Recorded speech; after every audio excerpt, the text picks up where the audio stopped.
오늘은요, 제가 좀 이러저런 사업을 하다가 이게 좀 힘들거나 대정도 어려울 때 그때 이제 선택했던 직업 중에 하나가 버스 기사였거든요. 버스 기사가 되는 이렇게 간단하게 설명을 좀 드리고, 그 다음에 어떻게 하면 버스 기사가 될 수 있을까? 도대체 임금이 얼마입니까? 뭐 이런 거 좀 궁금하잖아요. 저도 되게 궁금했었거든요. 이제 버스 기사가 되려면 도대체 어떻게 해야 되는지 한참 고민하다가 실제적으로 이제 도전을 해봤어요. 원래 버스 기사가 되려면 이제 운전 정밀 적성 검사라고요. 물론 이제 대형 면허는 기본적으로 있어야 됩니다. 제가 보통 면허에서 대형 면허로 이렇게 전환한 지가 꽤 됐어요. 그래서 이제 대형 면허는 일단 따놓는 게 좋겠다. 그래서 여기 어디죠? 금곡리 쪽인가요? 금곡리 쪽에, 여기 남양주 금곡리 쪽에 이제 LP 사운드 오브 카페, 거기에 이제 LP만 수감자 이렇게 있고 음악 감상할 수 있는 카페가 있거든요. LP 사운드 오브 카페라고, 그쪽 이렇게 옆에 가면 양지 자동차 학원이 있었어요. 양원인가 하여간 양원 자동차 학원인가 있었는데, 이제 거기도 가서 한 번에 붙었던 것 같아요, 그때는. 그러니까 이제 원래 학원에서 이렇게 시험을 보는 데가 요즘 많죠, 그렇죠? 옛날에는 학원에서 연습하고, 그다음에 이제 면허 시험장을 따로 가가지고 그 면허를 따고 그랬었는데, 지금은 학원에서 그냥 전체적으로 감독관이 어떤 이제 합격을 좀 하게 됩니다. 그래서 그때는 이제 대형은 이제 버스를 직접적으로 운전을 하거든요. 그거 가지고 시험을 보거든요. 근데 그냥 하려면 어렵죠. 근데 그 공식이 있어요. 학원에서 예를 들어 일정하게 가고 후진하고 각도를 이렇게 맞춰라 저렇게 맞춰라, 그리고 몇 바퀴 이렇게 돌리는 것도 몇 바퀴 돌려야 된다, 이런 공식이 있어가지고 자기가 배운 학원에서 면허를 따는 것이 제일 쉬운 방법 중 하나죠. 그렇게 해서 이제 운행에 가서 이제 코스는 이제 기본적으로 틀고, 그다음에 이제 T자라 그래요. T자도 있고 S자도 있고 Z자도 있는데, 그리고 이제 마지막에 주행을 좀 하죠.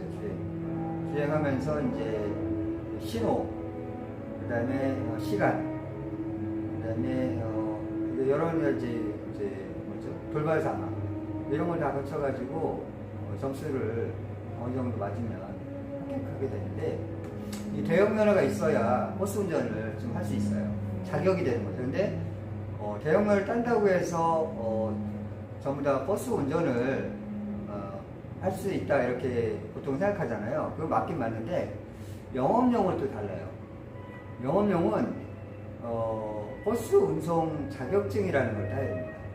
버스 운송 자격증이라고 해서 따기 전에 이제 뭘 해야 되냐면 운전 정밀 적성 검사라고요.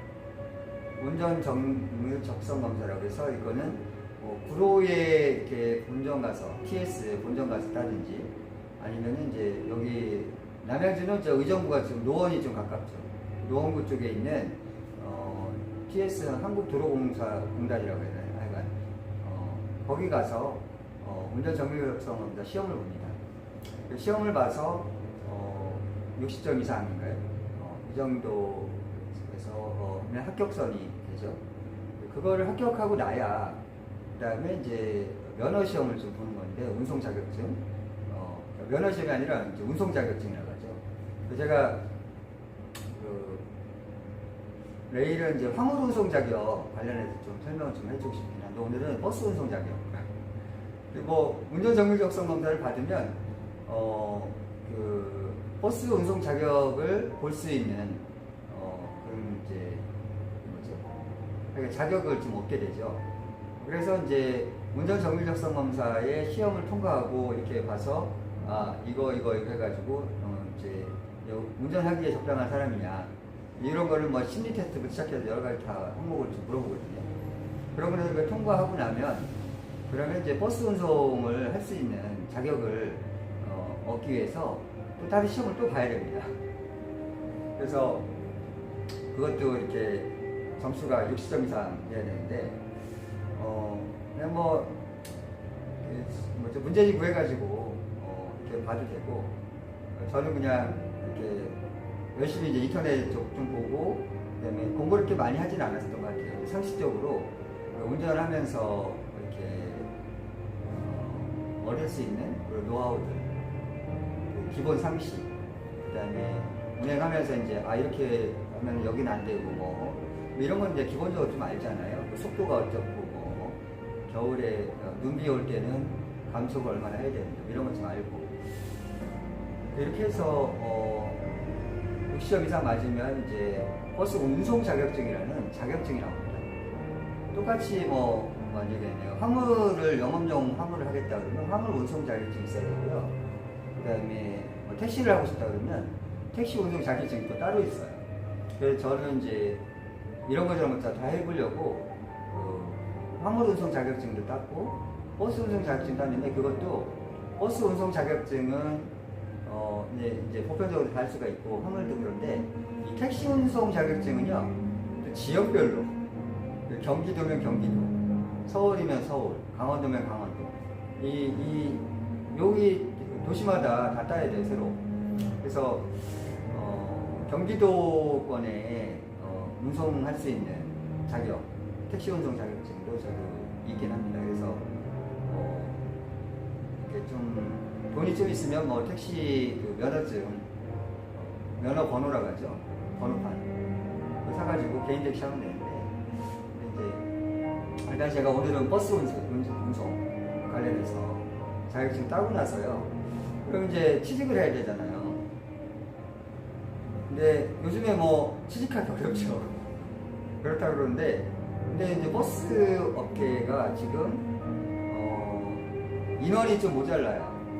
그래서 경기도도 그렇고 서울도 좀 그렇고 그래서 일단은 경험이 있습니까 이렇게 물어보거든요. 그래 이제 보통 사람들이 버스 운송을 하기 위해서 어디를 주로 많이 가냐면 그쪽에 이름을 이제 까먹었는데 한 달 동안인가 두 달 동안 이렇게 교육받는 곳이 있어요. 그래서 거기 가가지고 이렇게 운송 이렇게 자격을 좀 얻으려고 그래서 이제 학원비 좀 꽤 되죠, 그렇죠? 그래서 버스 운전을 하기 위해서 다들 거기를 먼저 방문을 두드리는데 저 같은 경우는 이제 당장 한국인 필요해가지고 거기 굳이 가지 않았고 그냥 마을버스만 이렇게 마을버스가 원래 힘들어요. 그리고 힘들어서 마을버스는 그러니까 시내버스라든지 서울 시내버스라든지 경기 시내버스 이런 이제 45인승이죠, 그렇죠? 사이즈가 45인승짜리 큰 거 있죠. 큰 거를 좀 몰기 위해서 기본적으로 마을버스를 한 1년 이상의 경력을 쌓아야 됩니다. 그러니까 마을버스는 이제 힘이 들면서도 비용이 월급이 좀 작아요. 그래서 처음에는 이제 남양주권에 있는 마을버스 좀 알아보다가 우리 좀 그렇잖아요, 직업에 대해서. 내가 좀 이제 약간 뭐라 하죠? 고상한 일을 하다가 마을버스 한다고 그러면 버스 운전 한다고 해서 이제 얼굴을 좀 볼 수도 있잖아요. 좀 약간 아는 사람들 있으면 이게 좀 자격지심이라고 하죠. 지금은 그런 게 없는데 예를 들어서 어디 가면 이제 이렇게 대접받고 단체 뭐도 되고 뭐 이런 데 이제 보통 이제 누구나 할 수 있다고 생각하는 버스 운전을 하고 있다. 뭐 이런 좀 사람들 인식이 좀 그렇더라고요. 사실 쪽팔린 건 아닌데, 아니 쪽이 팔리죠 참. 쪽이 많이 팔려서 그래서 그거를 참아낼 수 있는지 이게 이제 제일 중요한 건 지금은 제가 이런 일을 저런 일을 해도 별로 쪽팔리진 않거든요. 근데 당시만 해도 처음에 이제 자격지심이 좀 생기더라고요 처음에는. 그래서 아예 그냥 서울에 가서 하자. 그래서 서울에 마을버스 회사를 좀 알아봤어요. 근데 처음에 연락했더니 대형을 운전한 경험 뭐 이런 것 좀 기본적으로 물어보거든요. 근데 처음부터요. 그러니까 네, 경험이 전혀 없습니다 하면 취직이 절대 안 돼요. 그러니까 저는 그냥 네 뭐 45인승 버스도 제가 가지고 있었고 그리고 화물은 한 뭐 5톤 정도 몇 달 정도 한번 끌어봤습니다. 이 정도 얘기를 했거든요. 그러니까 이제 취직을 할 수 있는 자격을 좀 대충이라도 이제 얘기를 해야 되는데 나 뭐 대형 버스에 대해서 전혀 경험이 없습니다. 경험이 없는 사람 버스에서 잘 안 써요. 전혀 없다 그러면. 근데 중요한 거는요. 이제 마을버스가 구인난이 좀 심해요. 왜냐면은 노동 강도는 높은데 월급이 작거든요. 그러니까 같은 일을 하는데 그 서울 시내버스에서 하는 거랑 마을버스에서 하는 거랑 이 임금 차이가 좀 꽤 나죠. 그래서 처음에 제가 그때 들어갔을 때 주 5일 하고 이틀 쉰다고 얘기했었는데 실제로 가보니까 한 열흘 일하고 하루 쉬기도 하고 그 다음에 뭐 12일 연속으로 한 적도 있고 그때는 주야간이라고 해서 주간에 하거든요. 주간에 몇 시까지 제가 취직을 하긴 했어요. 참 서울에 이제 동대문 몇 번 해가지고 마을버스 회사에 어떻게 하다 보니까 이제 제가 이야기하는 저런 얘기 경력이 있다니까 일단 서류를 제출하고 놓고 갔죠. 그 서류에 기본적으로 필요한 거 있잖아요. 이런 거 다 제출해야 되거든요. 버스 운전 자격증 반드시 있어야 되고 그 다음에 운전면허증 복사해주고 그 다음에 통장 주민등록 등본 가족관계 때문에 그 다음에 또 뭐가 있었죠? 운전정규적성감사 그것도 이렇게 결과 같이 내야 됩니다. 그리고 이제 신규교육이라고 해가지고 신규교육에서 이제 버스회사 들어가면은 이제 그거 말고 이제 이 도시가스 LNG를 좀 주로 쓰는 경우가 많거든요. 요즘엔 이제 전기차로 많이 바뀌긴 하는데 그래서 도시가스 관련한 그 교육도 좀 이수를 해야 됩니다. LNG에 대한 그런 교육과정이라고 하는데 그 인터넷으로 그냥 하면 금방 딸 수 있는 거니까 그건 어렵지 않고 교육만 받으면 되는 시간 돼가지고 그래서 이제 버스 회사에 들어갔는데 도대체 월급이 얼마입니까? 제일 궁금하죠, 사실 그렇죠? 제가 처음에 들어가서 한 5일 기준으로 해가지고 5일 기준으로 해서 한 달이면 보통 15일이잖아요. 격일제 아니 23일 정도 23일 정도인데 그 세금을 제외하고 250만 원 220에서 250 사이를 받았던 것 같아요. 세금 빼고 220에서 250 이 정도면 그냥 무난하게 살만하다. 15일 정도 일하고 23일 정도 일하고 그러다가 이제 거기에서 2, 3일 더 일하고 그럼 한 달에 한 26일? 한 26일 정도 일하면 세금 빼고서 270 정도 그 정도 좀 받았던 것 같습니다. 세금 빼고서 그러니까 이제 세금이 보통 한 30에서 35만 원 사이거든요. 그러면은 이제 한 달에 한 300만 원 정도. 근데 이제 세금 빼면은 이제 그만큼 빠진 만큼 이렇게 가져가게 되는. 그래서 보통 마을버스를 이렇게 일을 많이 하잖아요. 막 일주일에 한 번 정도 쉬고 주 6일을 계속 일하고 그러면은 이제 세금 빼고 260에서 70 정도 사이 280 가까이 된 것 같긴 한데요. 근데 이제 거기에 이제 280이 어떤 게 붙냐면 식사 있잖아요. 식비 하루에 단가로 이렇게 쳐주거든요. 거기에 붙어가지고 그 정도인 거고 그 다음에 이제 아침에 몇 시에 나가야 되냐면 집에서 한 3시 반에는 일어나야 돼요. 새벽 3시 반에서 일어나가지고 대충 씻고 밥 먹고 이동을 해야 되잖아요. 그래서 이제 버스 운송을 직업으로 삼겠다 그러면 자기 집에서 제일 가까운 차고지가 제일 좋아요. 그러면 이제 밥 먹고 일어나서 세수하고 밥 먹고 바로 이렇게 출근할 수 있는 그런 장소가 제일 좋아요. 그래서 차고지가 제일 가까운 게 좋은데 차고지가 멀면요 이동하는데 보통 한 30분, 1시간 걸리잖아요. 그러면은 출퇴근하느라고 바빠서 그리고 마음도 좀 분주해지고 그래서 운행할 때 좀 사고 날 가능성도 있고 그러니까 이제 잠도 좀 잘 자야 돼요. 그렇잖아요. 처음에 할 때 적응이 좀 안 되긴 했어요. 근데 이제 일찍 일어나던 버릇이 있어서 일찍 아침에 일어나서 가는 거는 이제 어렵지 않았어요. 그래서 아침에 그때는 주 야간 교대 근무라고 해가지고 제가 오전에 4시 반까지 차고지 가가지고 그다음에 이제 이것저것 점검하고 그리고 이동을 했었어요. 그때는 이제 시내 차고지에 가면 이제 차고지에 여러 이제 버스 업계들이 있는데 마을버스가 유일하게 들어가 있는 곳이 하나 있어요. 거기 들어가서 점검하고 이제 제가 운행했던 버스가 이제 1.5m라고 해서 1.5m 정도 작거든요. 중형 버스라고 그러는데 중형을 좀 몰아서 그래서 중형 정도는 해야 이 중형에서 1.5m 더 긴 시내버스 가기가 쉽거든요. 운행하기가. 근데 이제 어린이집 버스 같은 이제 카운티라고 그러는데 그런 정도 사이즈를 운행하다 보면 이제 이 경력을 쳐주긴 하는데 나중에 이제 운행 감각이 좀 떨어지죠. 그래서 이왕이면은 이제 마을버스 회사 이렇게 올라서 갈 때 중형이라고 하죠.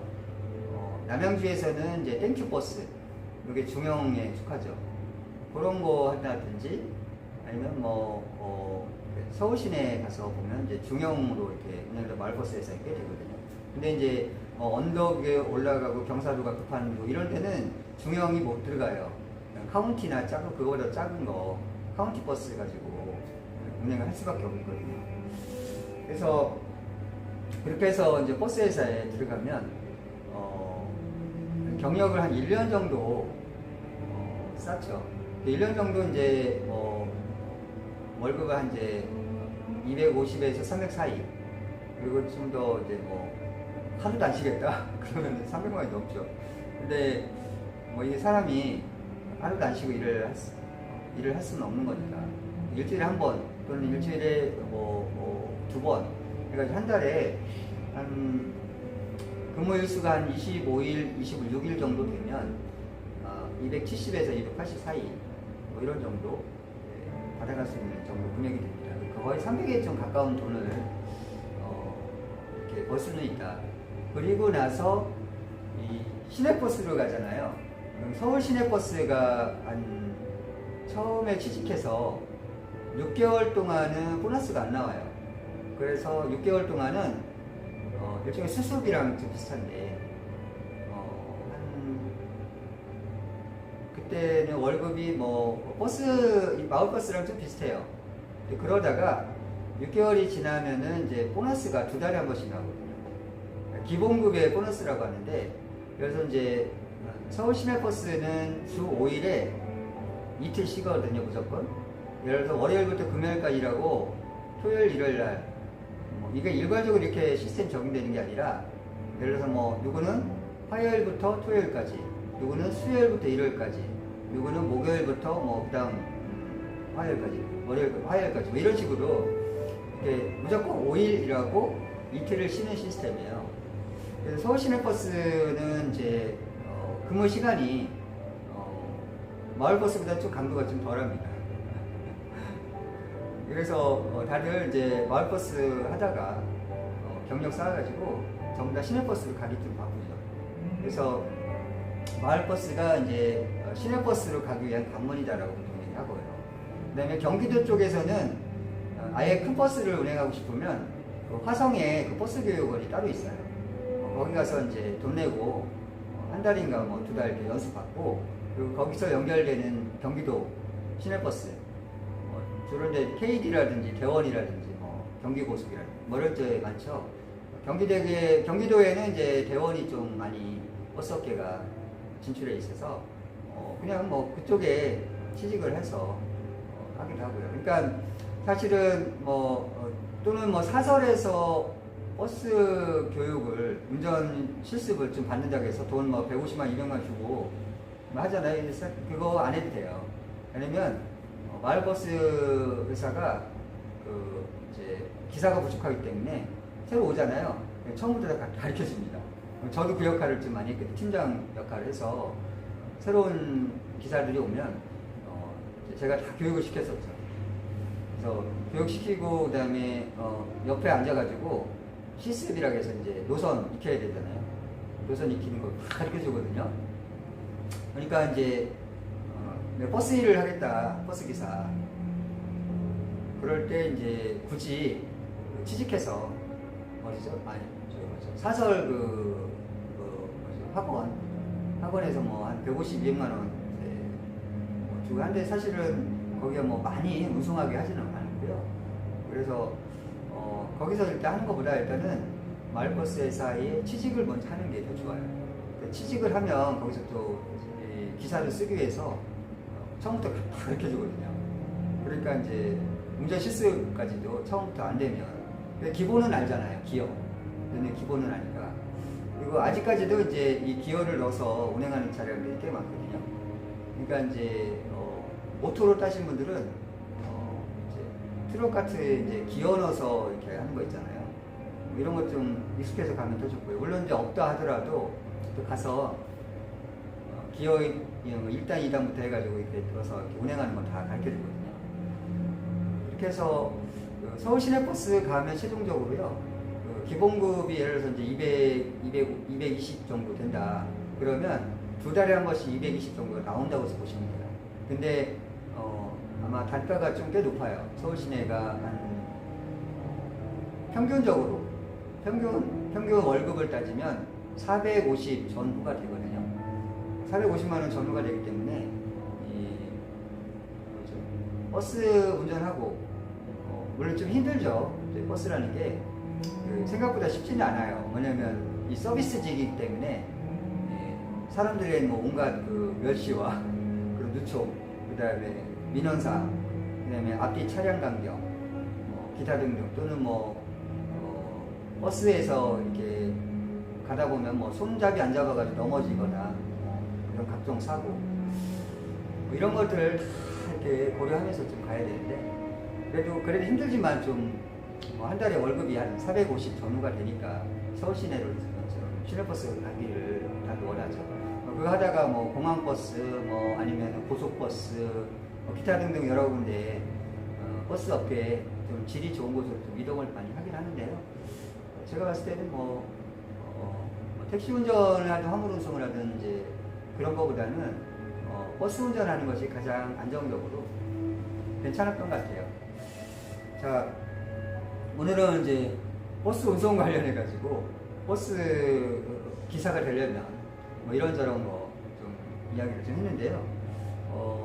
그다음에 오늘은 이제 커피 쪽은 모카포트 해서 이 모카포트가 이게 2인용이고 요게 이제 1인용이거든요. 이게 좀 2, 3인용이라고 하죠. 이렇게 어떻게 하냐면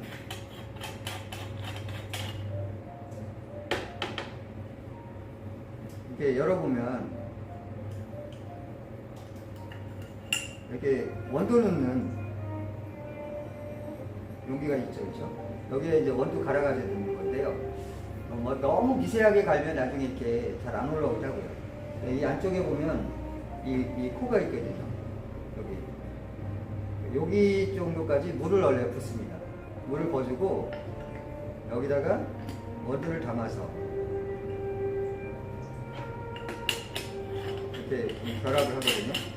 결합할 때 좀 약간, 예, 좀 약간 힘이 좀 들어가야 됩니다. 이렇게 해서 원두를 요만큼 담가이 꽉 차게. 이거 수평적으로 이렇게 잡고요. 예, 물을 요만큼 요 정도 그 라인에 좀 맞춰서 물을 좀 버려. 이 물이 좀 끓어서 올라오는 거거든요. 그 다음에 이렇게 결합을 좀 해주고요.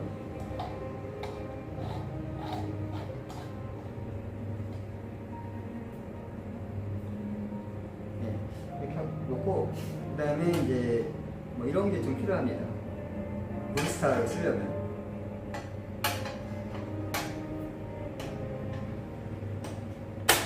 그래서 한번 모카포트를 사용해서 왜 모카포트 사용합니까? 이거는요 원래는 그 원샷, 투샷 이렇게 내리려면 에스프레소 머신 사용해가지고 진하게 그러니까 보통 이제 커피숍 가면 에스프레소 머신 해가지고 그라인딩 해가지고 포터필터를 끼우고 그다음에 원샷이면 원샷, 투샷이면 투샷 이렇게 홀이 하나가 있는 게 있고 홀이 양쪽으로 이렇게 나오는 그 포터필터가 두 종류가 있거든요. 그리고 이제 그거에서 투샷이나 원샷이나 해서 보통 버튼만 누르면 한 3, 40초 내에 다 뽑아지는 게 에스프레소인데 이거는 이제 에스프레소 머신 비싸잖아요. 보통 1000만 원 가까이 하는데 얘는 뭐 모카포트 해봐야 뭐 한 3, 4만 원 하거든요. 요거랑 이제 브루스타 요거만 있으면 에스프레소 머신과 같은 농도의 커피 원액을 좀 뽑아 추출할 수 있거든요. 근데 이게 맛이 에스프레소 머신에서 내는 것보다 또 더 맛이 있어요. 그래서 뭐 이렇게 해서 모카포트를 사용해서 내린다고 생각했을 때 열을 한번 가해봅니다. 열을 가할 때 여기 손잡이 부분이 있어요. 이 손잡이 부분이 좀 열을 가하면 좀 약해지잖아요. 그래서 약해지기 전까지는 괜찮은데 이게 만약에 불과 직접 이렇게 올라오는 곳에 놓으면 이게 막 녹아버리거든요. 그리고 옛날에 이제 어떤 사람한테 모카포트 이렇게 막 가르쳐주고 모카포트는 이제 에스프레소의 농도를 뽑아내세요 했더니 했어요. 근데 이게 다 녹아버리더라고요. 하단 부분에 여기 물을 안 채웠어요.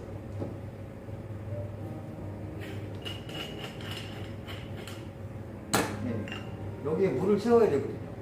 이 물이 끓면서 이렇게 끓면서 여기 통해 가지고 물이 올라오면서 여기에 쌓여있던 원두 있죠. 이거를 밀어내면서 이쪽으로 통해서 역삼투압처럼 이렇게 밀어 올라가거든요. 밀어 올라가서 이렇게 나오는 건데 물을 안 넣어가지고 손잡이가 뜨거워지니까 이게 다 녹아버렸어요. 그런 경우도 가끔씩 있습니다. 그래서 이게 이제 이 모카포트를 이용해서 약간 진한 에스프레소 있죠. 에스프레소를 아주 진하게 좀 그런 농도를 좀 마시고 싶다. 이러면 이제 올라오거든요. 그렇죠? 이렇게 지금 올라오기 시작하는데 올라오는 거를 가지고 바로 닫으면 안 되고요. 이게 막 올라오잖아요. 그렇죠? 꼭 끓는 게 있어요. 하나, 둘, 셋, 넷, 다섯. 이런 정도. 이런 정도 해주면 그러면 이제 에스프레소가 진하게 뽑아집니다. 이렇게 뽑아지죠. 그렇죠? 자, 이걸 한번 마셔보도록 하겠습니다.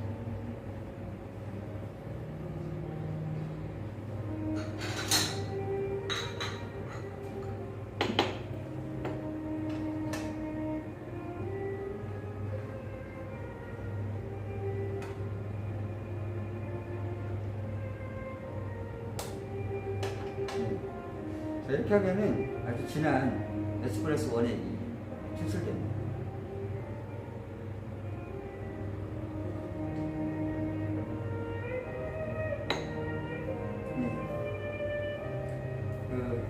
이 에스프레소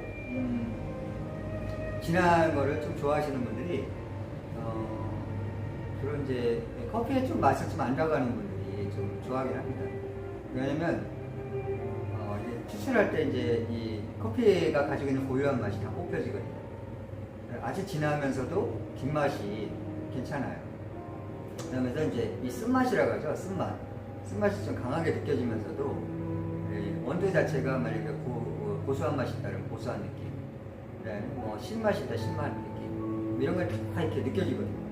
그래서 에스프레소 저 쓴 거를 뭐 이런 사람들이 많죠. 근데 에스프레소는요, 이왕에 좀 맛있게 먹으면 좋습니다. 맛있게 먹어야 이렇게 뒷맛도 그렇고 느낌도 그렇고 괜찮거든요. 자, 오늘은 이제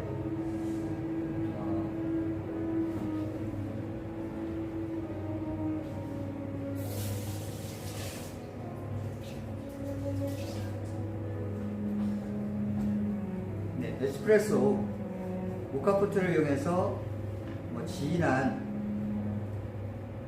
커피를 추출하는 방법, 그리고 버스 회사 취직하려면 뭐 대충 어떻게 해야 되냐, 그리고 실제적으로 이제 뭐 더 정보가 필요하면 그냥 저한테 전화하시면 돼요. 전화해서 뭐 버스 회사 뭐 어떻게 취직하면 됩니까? 이렇게 물어보시면 제가 상세히 가르쳐 드립니다.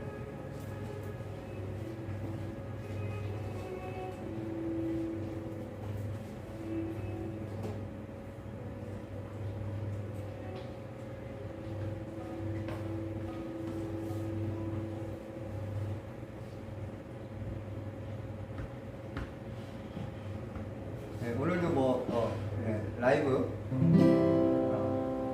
그럼 마무리하도록 하겠습니다.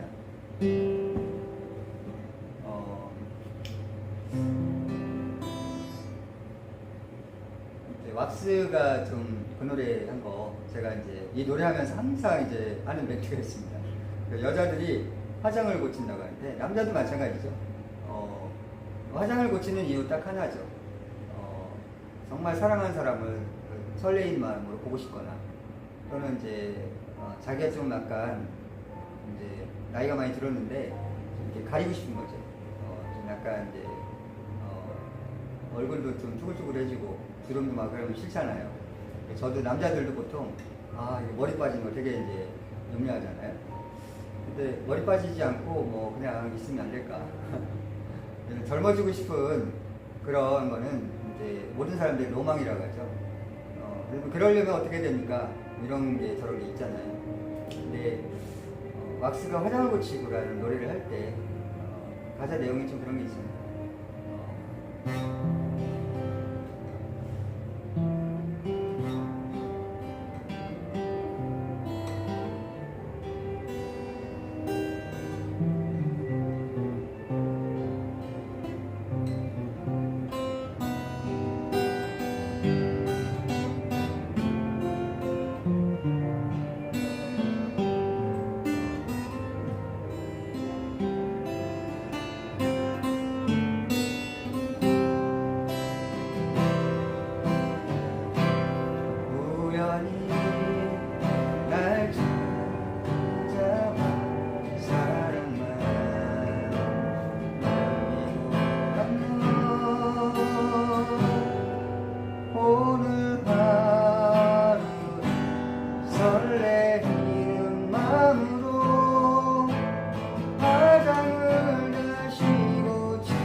우린 다시 사랑해야 해.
원래 한 30분만 보통 하려고 그랬는데, 하다 보니까 좀 말이 많아서 한 10분 정도 다 했네요. 매일처럼 이제 제가 54년인데, 그쵸? 54년 동안 살아오면서, 제가 이렇게 생각했던 삶에 대한 노하우라고 그러죠. 어떻게든 이제 사람이 살아가고 생존해야 되니까, 돈이 없으면 또 돈을 벌어야 되잖아요. 그렇다고 누가 우리한테 불쌍하다고 밥을 그냥 주는 것도 아니고, 우리가 이제 살아가면서 아이도 키워야 되고, 대출금도 갚아야 되고, 그 다음에 월세도 내야 되고, 월급도 줘야 되고, 아니고 여러 변수들이 있어서, 돈을 벌어야 되는데, 그러다 보니까 제가, 안 해본 직업이 거의 없을 정도로 되게 많습니다. 이제, 그 많은 직업들에 대한 왜 그렇게 갔는지, 그러면 그 길을 어떻게 가야 되는지를 알려주면 좋겠다 싶어서 노하우 프로젝트를 좀, 노하우 방송이라고 하죠. 방송 많이 하다 보면 이렇게 조회수도 좀 있었습니다.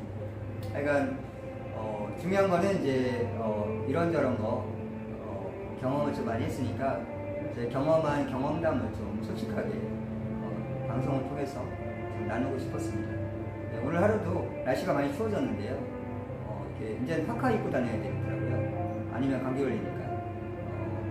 하루 이렇게 건강 조심하시고, 그 다음에 이왕이면 따뜻하게 다니시면 좋을 것 같고, 그 다음에 음료를 마시면 찬 거보다 가능한 따뜻한 걸 마시도록 하는 게 좋습니다. 왜냐면 이제 보통 사람 몸이 차기 때문에 약간 따뜻하게 해줘야, 특히 이제 커피를 좋아하는 사람들은 괜찮아요. 아이스를 먹어도 상관은 없긴 하거든요. 아이스, 왜냐면 커피 자체에 이렇게 열을 내는 내열, 이 성분이 좀 있으니까, 그러니까 괜찮은데, 이제 일반 다른 음료 같은 경우는 가능하면 찬 음식, 차게 음료를 마시는 게 아니라 따뜻한 음료를 마시는 것이 좋습니다. 예. 그래서 차 있죠, 차. 흑차라든지, 아니면 녹차라든지, 보이차라든지, 기타 등등 차를 따뜻하게 해서 마시는 것이 자기 몸 속에 몸이 훨씬 더 반응하기 좋게 만들거든요. 예. 오늘은 이 정도까지 하고요. 내일은 이제 제가 이렇게 여러 가지 경험했던 것들 중에서 다른 하나를 더 가지고 보도록 하겠습니다. 오늘은 방송 여기까지 마치도록 하겠습니다. 감사합니다.